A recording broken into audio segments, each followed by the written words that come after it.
শুনেছি তোমার নাম রহমান আছে, রহিম আছে। আল্লাহ, রহমান রহিম নামের দয়া নাকি অনেক বেশি বড়। আল্লাহ, এত বড় মায়া দয়া থাকতে একটা নেকির জন্য জাহান্নামে কেন যেতে হবে? আল্লাহ, দয়া মায়া করা একটা নেকি কি আমাকে ছাড় দেওয়া যায় না, মাফ করে দেওয়া যায় না? ভাইয়েরা আমার, এই কথাটা বলার সঙ্গে সঙ্গে আল্লাহর রহমতের সাগরে ঢেউ উঠে যাবে। আল্লাহ রাব্বুল আলামিন এখন আমার বান্দা যে কথা বলছে রহমান আর রহিম, এখন যদি আমার বান্দাকে মাফ না করি, রহমান আর রহিম নামের ইজ্জত থাকে না। সুবহানাল্লাহ।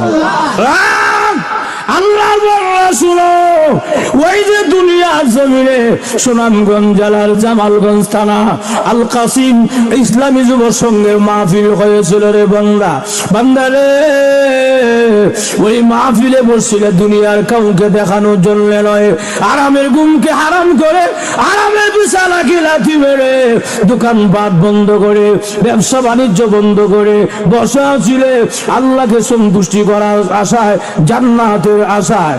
আরে বান্দা, ওই মাহফিলে বসাকে পছন্দ করে মহান আল্লাহ তোমাকে বিশাল বড় নেকের পাহাড় দান করেছে।